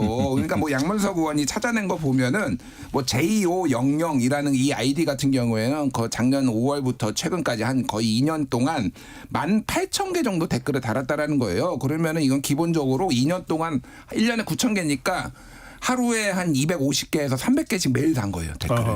이게 모르겠습니다. 그렇게 열정적으로 아무런 보수도 없이 한동훈을 너무 좋아해가지고 뭐 다칠 수도 있지만은 수사를 해봐야 하는 거고요. 저는 이거를 보면서 예전에 2007년 그 이제 보수정당 전당대회 이제 대선 후보 선출하는 전당대회가 생각이 나더라고요. 그때 이제 이명박 후보와 박근혜 후보가 진짜 생사를 걸고 싸웠잖아요. 그때 박근혜 후보가 다스는 누구 겁니까? 이 얘기를 했고요. 이명박 후보가 최태민에 의한 국정농단 이런 얘기 했잖아요. 두 분 정치 인생에서 가장 진실한 순간이 그때가 아니었나 그 생각이 들어요. 정확하게 진실을 얘기하고 그게 나중에 다 밝혀졌잖아요. 원래 이제 국가 간 전쟁보다 내전이 더 잔혹하다고 대장동 의혹도 이제 이낙연 후보 측에서 처음 제기됐다라는 거 아닙니까? 이것도 마찬가지인 것 같아요. 이거는 그래서 글쎄 수사를 안 해보고 이거를 저렇게 자발적이라고 할 수 있을지 좀 의문이에요. 결국은 이것도 내전 이제 장해찬 개인적인 원한이라고 저는 보는데 이런 거에서 지금 촉발이 된 상황이고 이게 굉장히 국민의힘을 어렵게 할 수도 있겠구나 이 생각을 합니다. 예. 이게 전당대회 이후를 걱정하는 보수층 유권자들이 지금 많습니다. 그러니까 지금 우리 김준일 평론가 말씀하신 대로 이게 어떻게 될지 모르기 때문에 하는 걱정들을 다 하고 있는 것 같아요. 자, 그 전대는 이제 일주일밖에 안 남았고요. 뭐 결과를 우리가 여기서 뭐 예단하는 것은 뭐 그렇게 적절한 것 같지는 않습니다. 제가 최진영 변호사한테 드리는 질문, 또 우리 김준일 평론가한테 드리는 질문은 이겁니다. 누가 대표가 되든 이후에 그 당은 어떻게 가야 되고 당정 관계는 이른바 대통령과의 관계 설정은 어떻게 하는 것이 좋겠는지에 대한 한 말씀씩 듣고 민주당 얘기로 가보겠습니다. 네. 키워드는 수평적 당정 관계. 한마디로 어떻게 보면 일방적으로 용산에서 지시하고 그것을 추종하는 그런 관계보다는 지금 현재의 민심을 그대로 용산에게 전할 수 있고, 맞는 것은 맞는 대로 백업을 하지만 잘못된 것은 잘못됐다라고 민심을 직언을 해서 그 다음 어떤 그 보수 정당의 어떤 연장, 보수 재집권을 할 수 있는 그런 긴장 관계 내지는 견제 관계를 이루어가는, 그게 가장 핵심이라고 저는 생각합니다. 사실 지난 그 3.8 그 전당대회, 작년 그 전당대회 있고 김기현 대표가 당선된 이후에 결국 당정 관계가 어떻게 보면 굉장히 부드럽다라고 하지만 결국 국민들의 어떤 비판이나 이런 부분을 제대로 전달하지 못한 결과 결국 불통 논란이 있었고, 지난 총선에 패배가 있었다고 한다고 하면은 그런 패배를 반복하지 않게 한다는 점에 있어서는 어떻게 보면 수도권, 중도층, 청년 등의 표심을 잡기 위해서는 어떻게 보면 건강한 긴장관계 정도의 어떤 그 당정 관계를 만들어 나가는 그런 대표의 리더십 전 필요하다고 봅니다. 예. 그러니까 누가 당대표가 되든 지금 바로 초반부터 이를테면은 당에서 좀 용산에 압박하거나 그럴 것 같지는 않아요. 한동훈 후보가 지금 제일 유력한데, 한동훈 후보가 되자마자 제 첫 번째 하는 일이 최상병 특검법을 발의를 한다? 저는 그렇게 생각하지 않습니다. 왜냐하면은 그렇게 되면 이제 소위 말하는 배신자로 뭐 이런 것들이 좀 더 강화될 가능성이 높고, 민주당 입장에서 보면은 이게 타임라인이 있는 거거든. 데드라인이 있는 거예요. 쉽게 얘기를 하면 통신 기록이 삭제되기 전에 7월 28일부터 8월 이제 이때까지가 지금 확보하는 게 중요한데, 여기에서 지금 바로 국민의힘이 이거를 협조할 것 같지 않고, 또 한동훈 당대표가 된다고 해서 이게 원내에서 이루어지는 일이니까 추경호 원내대표가 그러면 이거를 자발적으로 이렇게 할 것 같지도 않아요. 그런데 이제 제가 이제 주목하는 거는 올해 연말입니다. 사실 이제 올해 10월 달에 보궐선거가 있는데, 이거는 국민의힘하고 직접적인 관계가 있는 지역에서 열리지 않고 막 기초단체나 뭐 이런 데서 이제 시의원이나 뭐 이런 분들이 열리는데, 내년 4월 같은 경우에는 선거가 커질 수가 있어요. 그렇죠. 지금 서울시 교육감도 대법원 확정 판결 올해 안에 나면은 거기도 이제 뭐 당적을 가지는 건 아니지만 굉장히 이제 당에서 관심을 가질 수밖에 없고 선거가 커진단 말이에요. 그러면 이거는 완벽하게, 그리고 올해 11월 10일이 이제 2년 반이에요. 딱 정확하게 윤석열 정부에. 그러면 이제 하반기 내리막길 소위 말해서 이러면은 레임덕과 이제 어떤 당정 관계 주도권 이런 것들이 확 바뀔 수가 있으니까, 누가 당대표가 되더라도 그때쯤이면은 아마 훨씬 더 목소리를 세게 낼 것이고 여러 가지 이제 당에서 요구하는 것들이 많아질 것이다, 이렇게 봅니다. 네. 우리 저 김준일 평론가 예상대로라면 누가 당대표가 되건 전당대회 이후에 국민의힘은 대통령실과 잘 조율해 가면서 야당의 공세, 이를테면은 해병대원 특검법을 비롯한 야당의 공세에 대해서는 일단 일치 단결해서 대응을 하려고 할 거다. 그런데 뭐 시간 끌기라든지 그런 것들도 있을 수 있고, 그렇죠. 그런데 이제 연말이 다가오면서는 좀 양상이 달라질 거다. 그거는 이제 차기가 이제 문이 열리기 시작하는 거니까 그렇다. 이제 이런 말씀이시고요. 이거 당 대표가 됐는데 첫 번째 선거에서 대패를 한다. 지금 여론조사 보면 어쨌든 안 좋거든요. 대통령 지지율도 안 좋고. 그런데 그러면 차별화를 안 할 수가 없는 거죠. 그러니까 당 대표 본인의 정치적 미래를 위해서도 이건 차별화가 안 될 수가 없고, 그때부터 이제 저는 레임덕 시작이라고 보는 거죠. 네, 그래요. 뭐 크게 이견이 없으시면 네, 그렇습니다. 그래요. 자, 그럼 이제 더불어민주당 쪽 상황을 좀 짚어보겠습니다. 지금 이제 이 양갈래로 지금 진행이 되고 있는 건데요.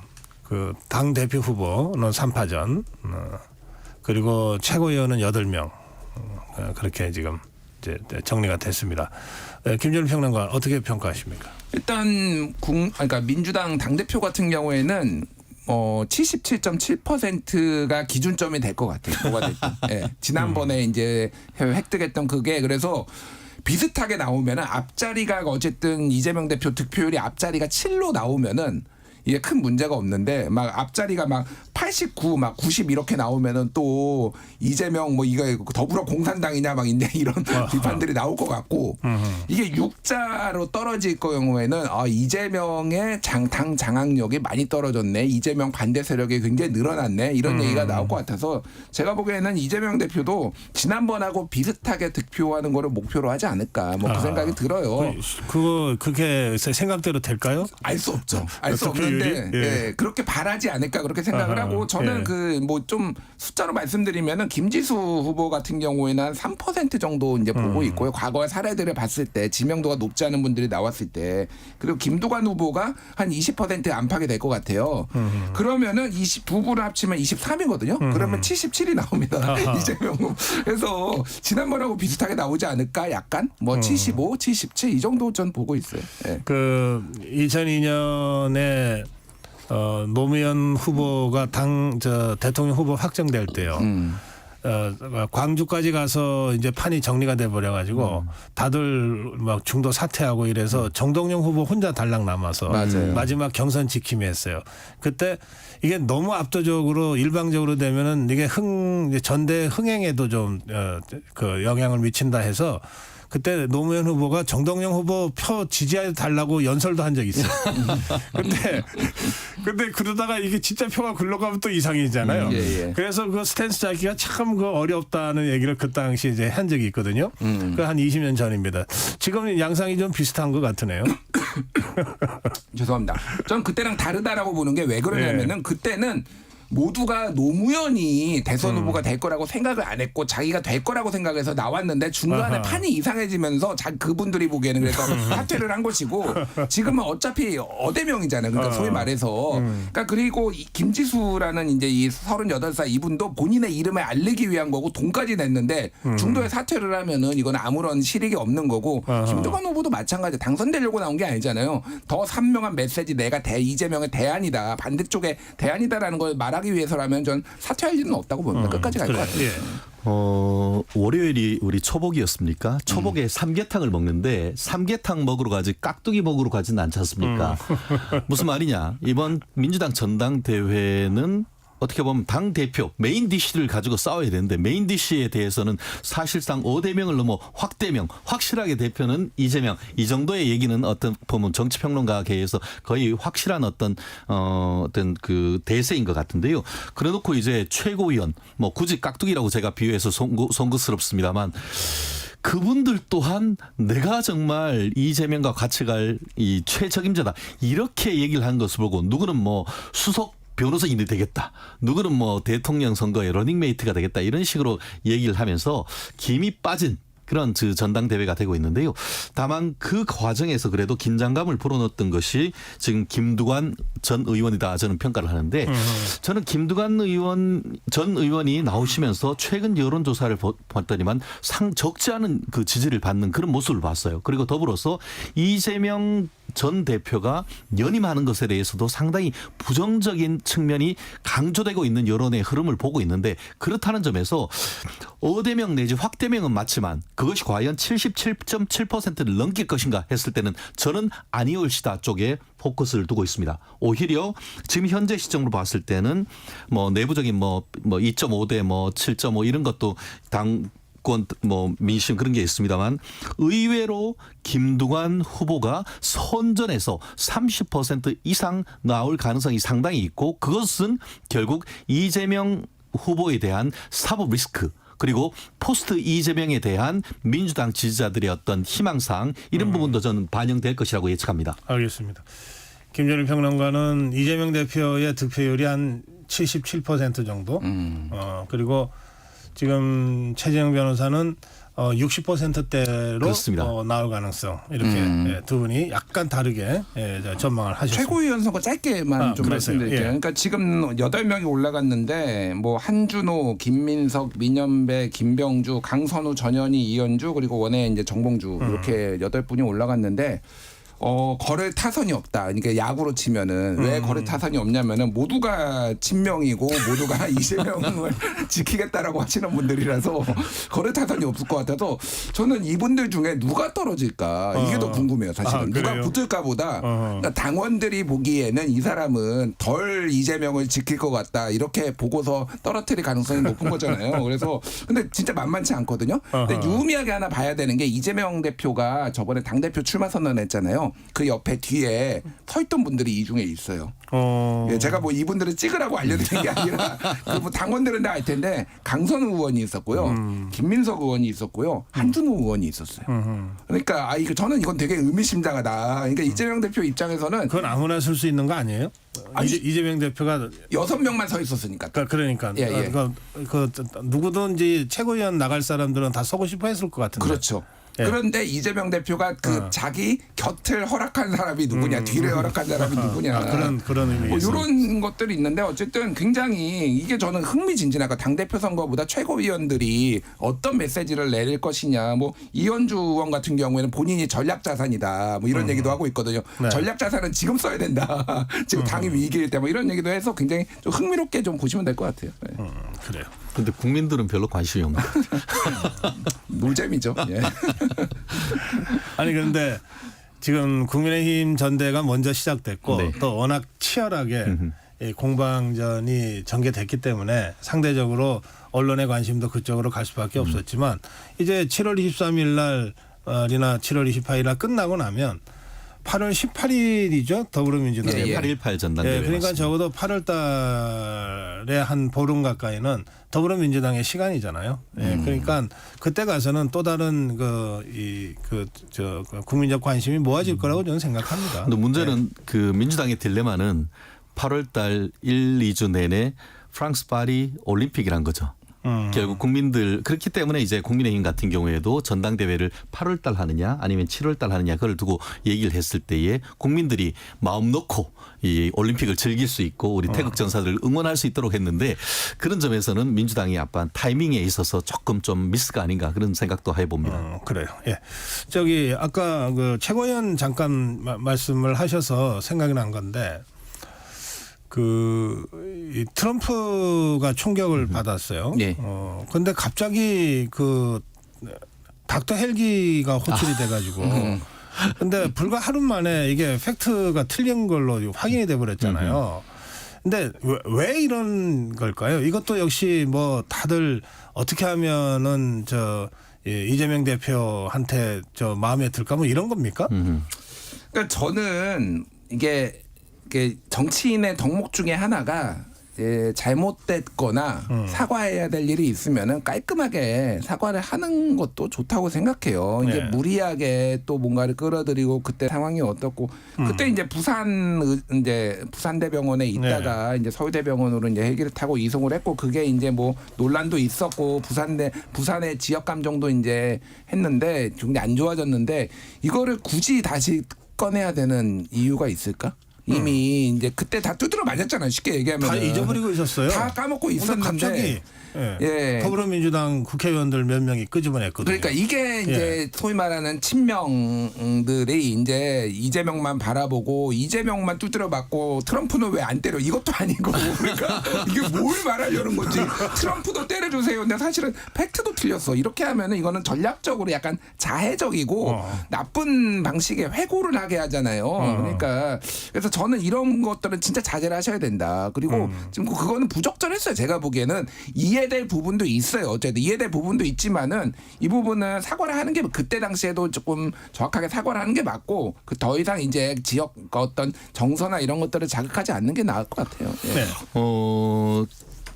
친명 충성 경쟁을 넘어 친명 아부 경쟁을 하다가 난 참사가 아닌가 하는 그런 생각이 드는데요.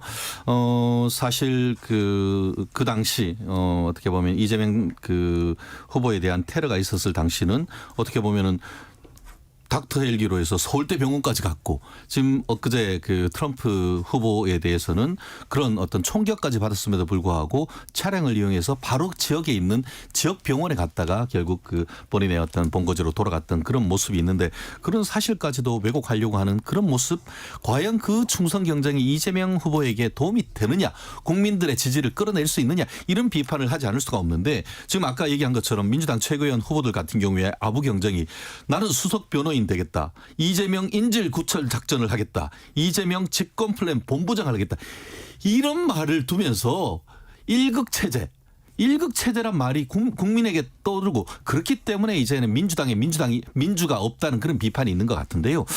모르겠습니다. 앞으로 어떤 식으로 더 지금 이제 시작판에 이제 충성 경쟁인데 앞으로 8월 18일까지 갈 때 그 이른바 개딸 적극 지지층에 어떤 호소하기 위해서 도대체 우리 국민들이 예측하지 못한 그런 기괴한 발상들이 나오지 않을까 정말 걱정됩니다. 예. 이 문제는 이쯤 그냥 문제 제기해 두는 걸로 하겠습니다.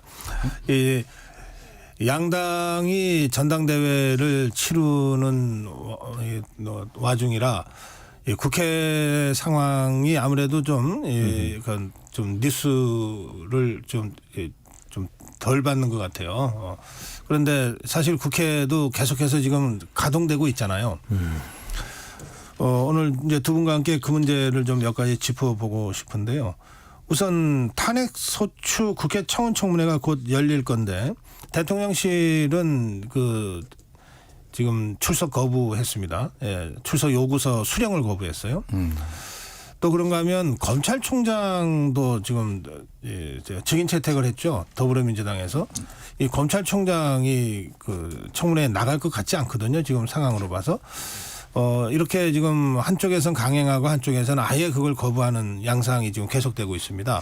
이 상황은 어떻게 예상하시는지요? 김준일 평론가 먼저 시작하실까요? 그러니까 이제 탄핵소추 국회 청원 청문회가 열리는 것 자체가 처음이고 굉장히 이례적이죠. 그런데 이제 민주당이 너무 무리하게 진행한다라는 비판도 저는 뭐 어느 정도는 일리가 있다라고 보는데 결국은 아무것도 이 꽉 막힌 전국을 정부와 여당 대통령께서 지금 풀려고 하질 않으시니 이렇게 된 거 아니나 이런 생각이 들어요. 그래서 민주당 이게 그러면은 여론의 역풍이 있어야 돼요. 만약에 이게 민주당이 정말 잘못한 거면. 근데 여론의 역풍이나 이런 것들이 보여조짐은 전혀 없습니다. 오히려 강하게 해라라는 것들이 민주당 지지층뿐만 아니라 중도 진영에서도 있다라고 본다라면 이거는 결국은 정치적 해법을 새로운 당대표 그리고 이제 정권이 이제 대통령께서 풀어내야 된다. 그리고 정부 감각이 뛰어난 것으로 알려진 김건희 여사께서도 좀 어떻게 하실지 좀 해법을 내놓으셨으면 좋겠다 이런 생각이 듭니다. 네. 최재형 변호사. 그렇습니다. 1일 1특검을 넘어서 이제 1일 1탄핵이다라고 얘기를 하는데 뭐 정청래 법사위원장은 국회법은 내가 더 잘한다 뭐 이런 식으로 지금 얘기를 하고 있지만 과연 민주당에 법을 아는 사람들이 얼마가 있는가 정말 헌법을 지키려고 하는 의지가 있는 사람들이 얼마가 있는가라는 말을 하지 않을 수가 없는데요.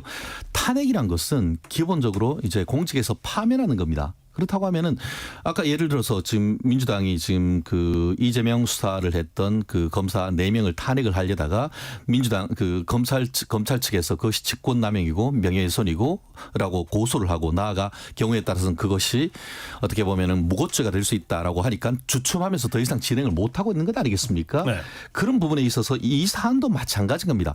자기들이 이제 지지를 일정 부분 받는다라고 해서 이렇게 얘기를 하고 있습니다만 결국 탄핵을 계속할 경우에는 역풍이 불 가능성이 상당히 크다라고 보이고 민주당에서 지금 그 김두관 후보가 나와서 그래도 어떻게 보면은 그 바른 얘기를 하더라고요. 민주당이 이렇게 폭주를 하고 있지만 그것이 민주당 이재명이 잘해서 그렇다기보다는 윤석열 대통령의 불통 이런 부분과 관련해 가지고 반사 이익을 받았다라고 지금 그 김두관 후보는 나와서 그런 얘기를 하고 있는데 그런 당 내의 목소리를 제대로 듣지 않는다라고 하면은 탄핵 전국에 있던 끝은 결국 탄핵 역풍으로 인한 다가오는 2년 3년 뒤에 선거에서의 민주당 패배로 저는 이어질 것이라고 봅니다.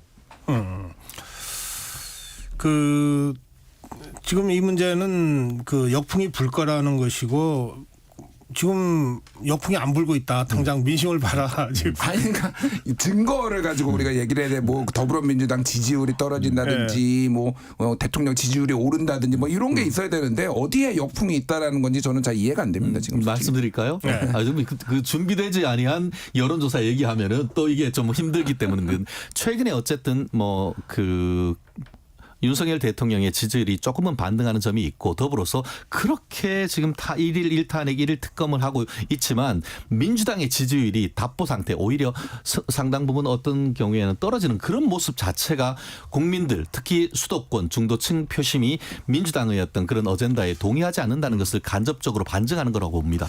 예, 그런가 하면은 지금 해병대원 특검법이요. 이거 지금 대통령은 제2요구권을 발동한 상태고요. 예, 더불어민주당은 어떤 형태로든 이걸 처리해야 될 상황인데 어떻게 전망하시죠?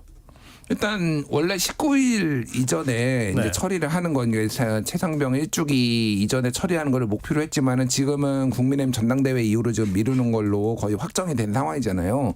그러니까 어떻게 해서든 이거를 민주당은 통과시켜야 되겠다는 의지가 강한 것 같아요. 그러니까 협상을 하든 왜냐하면은 지금 하면은 국민의힘에서 저 이탈표라고 하는 찬성하실 분들이 거의 없어 보이니 현재는 새로운 당 대표가 들어서면 그게 누가 됐든 그 협상을 하든 아니면은 새로운 이제 국면이 전개가 될 테니 이렇게 하려고 하는 것 같은데 그래서 모르겠습니다. 그러니까 저는 이게 정말로 이렇게까지 가야 되나 이런 생각이 들어요. 사실.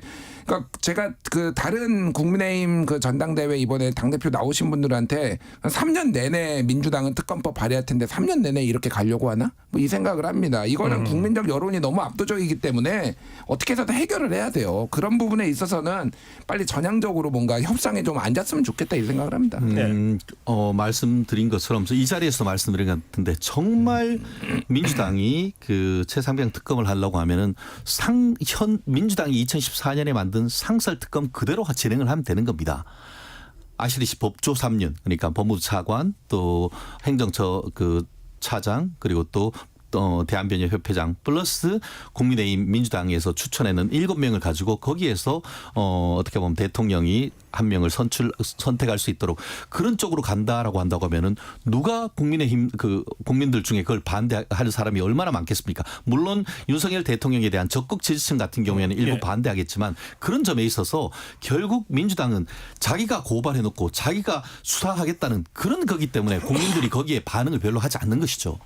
지금 더불어민주당 일각에서는 더불어민주당이 사실상 아까 잠깐 그런 말씀은 하셨는데 지금 상태에서 재의결 가도 부결될 가능성이 많다고 보고 그러니까 특검법은 안 되니 차라리 상설특검 쪽으로 가자 뭐 이런 얘기들이 검토됐는데 그건 또 아니다. 지금 또 그런 입장이죠. 아니, 그러니까 상설특검을 검토는 하고 있는 거죠. 그런데 그게 이제 메인 디시라고 하죠. 이제 그게 되는 건 아니고 말씀하셨다시피 그러면은 이제 7인 운영위원회가 있는데 여기에서 어떤 분이 올라올 것이냐에 대해서 민주당에서 좀 우려가 있는 것 같아요. 근데 저는 뭐가 됐든 일단 특검이 굴러가면은 거기서 또 해법이 나올 거라고 봅니다. 알겠습니다. 마무리 시간이 다 돼서 짧게 한 말씀씩 30초. 그렇습니다. 국민의힘 전당대회 국민들이 지켜보고 있습니다. 후보님들 막판에는 정책형적으로 해서 남 얘기하지 말고 자기가 뭘 하고 싶은지를 국민들에게 얘기를 해서 국민들에게 선택을 받는 보수가 됐으면 좋겠습니다. 저는 이진숙 방통위원장 이제 청문회가 24, 25일에 열리는데 이거는 진보 보수의 문제가 아니라 이렇게 문제가 있는 분을 이렇게 임명하는 게 맞느냐 이 얘기를 하고 싶습니다. 네. 오늘 여기까지 하겠습니다. 본격 토론 최진영 변호사 김준일 평론가 함께했습니다. 두 분과 함께 본격 토론 시작할 때도 밖에 비가 많이 온다는 말씀을 전해드리면서 했는데 현재 서울시 전역 그리고 경기도 하남, 경기도 양평, 경기도 부천, 경기도 구리 그리고 인천 지역에 호우 경보가 발령됐습니다. 그리고 경기도 동두천시 송천교 부근에는 홍수특보가 발령됐습니다. 청취자 여러분들 각별한 주의 부탁드리고요. 또 재난 주간 방송 KBS 늘 함께 하시면서 시시각각 변하는 기후 상황 확인하시기 바랍니다. 네, 7월 17일 수요일 전격 시사는 오늘 여기서 인사드리겠습니다. 본격 토론 진행해 주신 최재형 변호사, 김준일 시사평론가와 함께 인사드리겠습니다. 저는 고성국이었습니다. 고맙습니다. 감사합니다.